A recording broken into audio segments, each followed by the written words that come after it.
Hi, this is Alton Gansky again. Thank you for being with me on another episode of Typewriter Tuesday. I am glad that you're here. And today we're going to do something just a little bit different, still related to typewriters, because that's what this program is about. We're going to talk about some of the things that you can collect that are not necessarily typewriters.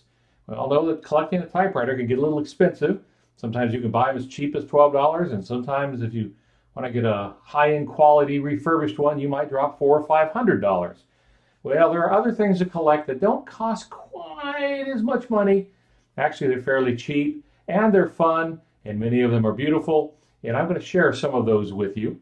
So stay tuned as we look at this episode of Typewriter Tuesday. It's Typewriter Tuesday. Let's journey into the past to see what writers of old used to use to ply their trade. What kind of mechanical beauty does Al have for us this week? Well, welcome back as we talk about things related to typewriters that aren't necessarily typewriters themselves. And no, this isn't the world's smallest typewriter. This was a gift that I received for Christmas, I believe it was. It came from one of my children after I'd gotten involved in collecting typewriters and stuff related to typewriters. Of course, naturally, this became a great idea for gifts, and that is one of the things that you can do in collecting typewriters. So this sits on my desk. It is, of course, a pretend typewriter. It's made out of, I believe it's ceramic, actually, and not much to it. These are not expensive, yet they bring some joy because it just reminds us of typewriters, and they hold pens. And who wants more, could want more than something that holds your pens that looks like a typewriter?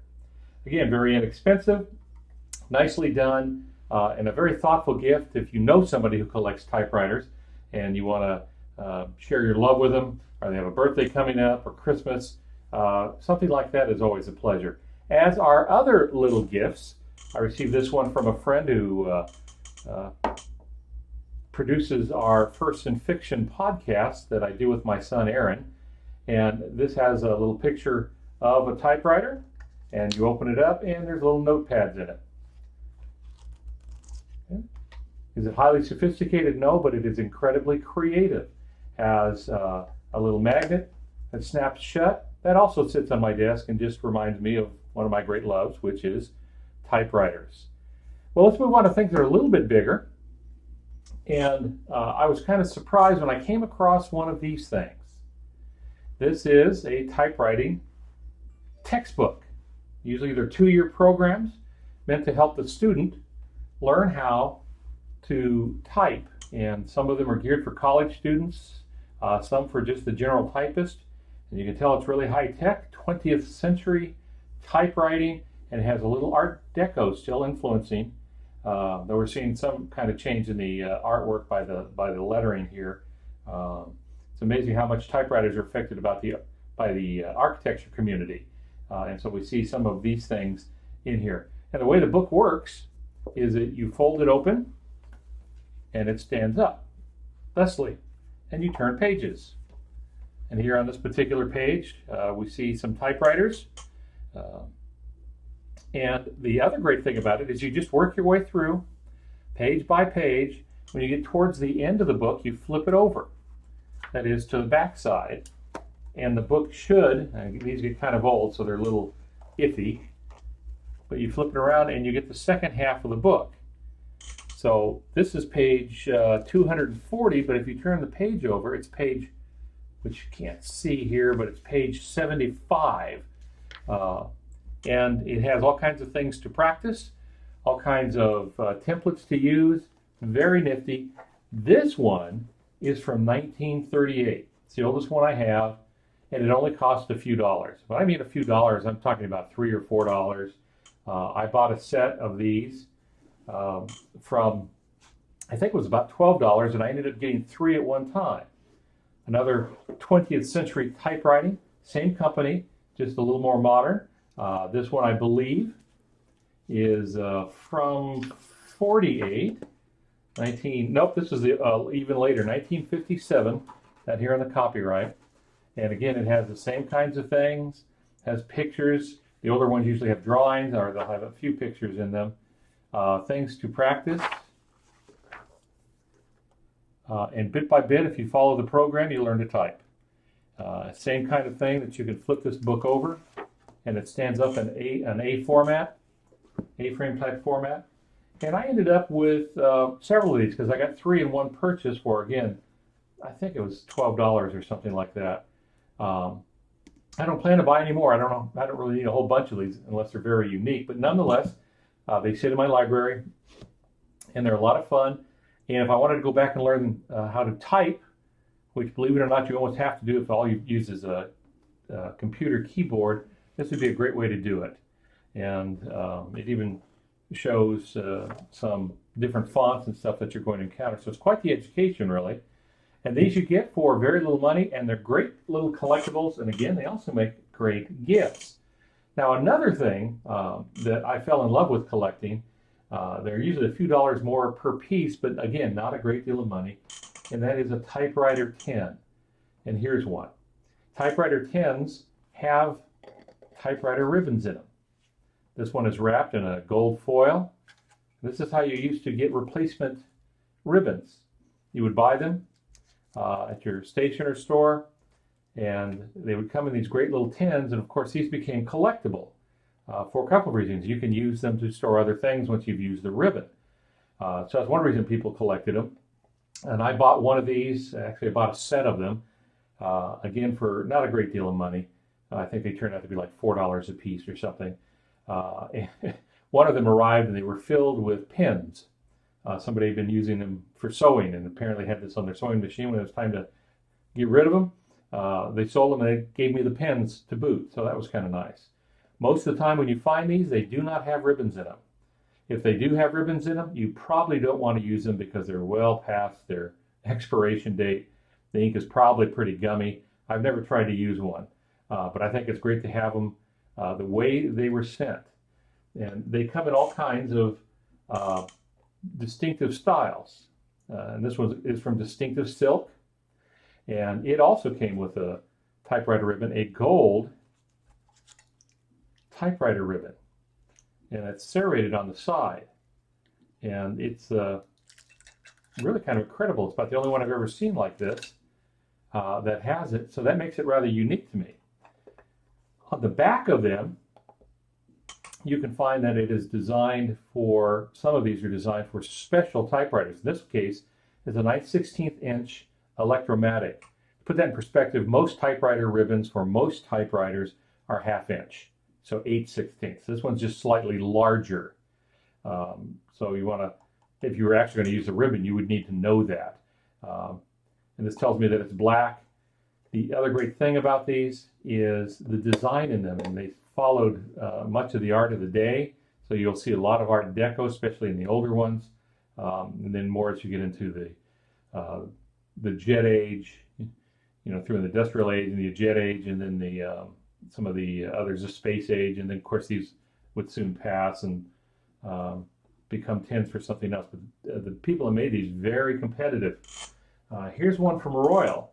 It's for a Royal typewriter, and I noticed it's a different shape.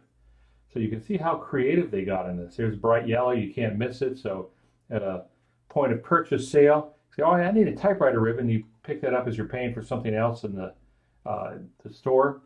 And this one too came with a ribbon inside. And it says it's for a Royal.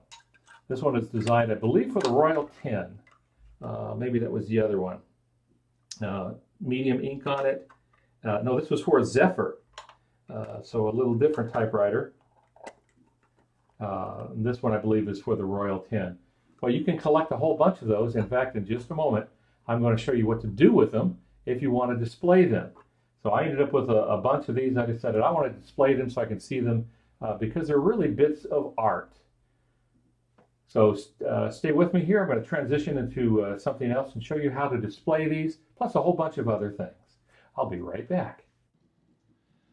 I had a bunch of these typewriter tins, these ribbon tins, and I was getting a little frustrated that I couldn't find a way to display them. I just couldn't see them very well. So I came up with this idea. The frame that you see is a frame we've had in the family for a couple of decades, and it was just lying around gathering dust. So I thought I could use it to display the typewriter ribbons I had, and this is how I handled it. They're all held in there with two-sided tape and mounted to the wall in my office. And that is that.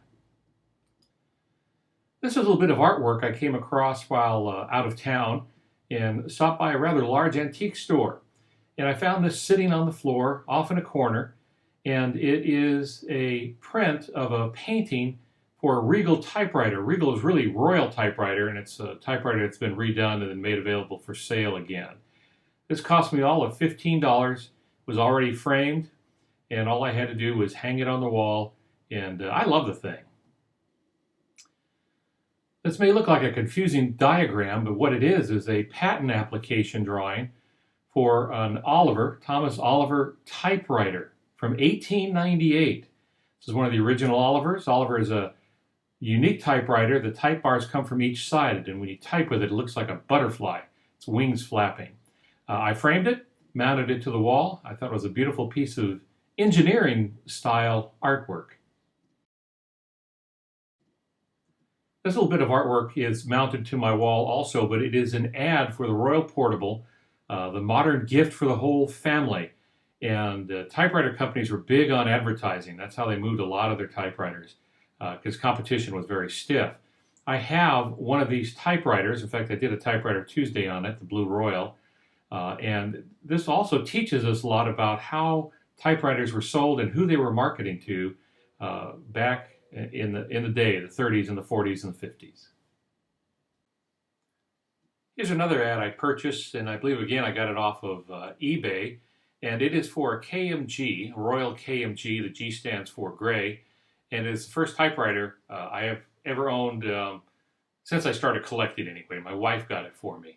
I like this because it shows the way society was back in the 50s. And the heading is a try-on shows what it does for you. And there's a woman trying on a brand new dress. And what the ad does is encourage people to try on a typewriter. And what you could do is test out a typewriter for a while before purchasing it. And here's another ad. And again, my attraction to it was that it's a typewriter that I have, the Corona 4, which came after the Corona 3. I know, go figure. But the number is more significant than that because this one has 4 banks, 4 rows of keys as opposed to 3, which made typing a whole lot easier and showed an advancement in the engineering. Again, my attraction to this is I own one of these, so to have one of these ads as well as the typewriter is kind of special. And here is another ad for the same kind of Royal that we saw a little bit earlier. But the ad itself is different and its target is different. You can see the headline that says, "The modern salesman's messages are typed." And this was during the time when they were moving from handwritten reports to typed reports and sales reports as well as orders and the like. And so for a long time they targeted salesmen to buy their typewriters. It's a lovely ad. Hi, well, I'm back again. And I appreciate you being here watching Typewriter Tuesday. I hope you get a few ideas about other things you can collect related to typewriters. And once again, I'm glad you're here. Visit us at YouTube/Alton Gansky or visit my website, altongansky.com. And comments, always appreciated, as well as the occasional thumbs up. And if you have any questions, don't hesitate to post something in the comments. Thank you once again. I'm Alton Gansky. We'll see you in the next Typewriter Tuesday.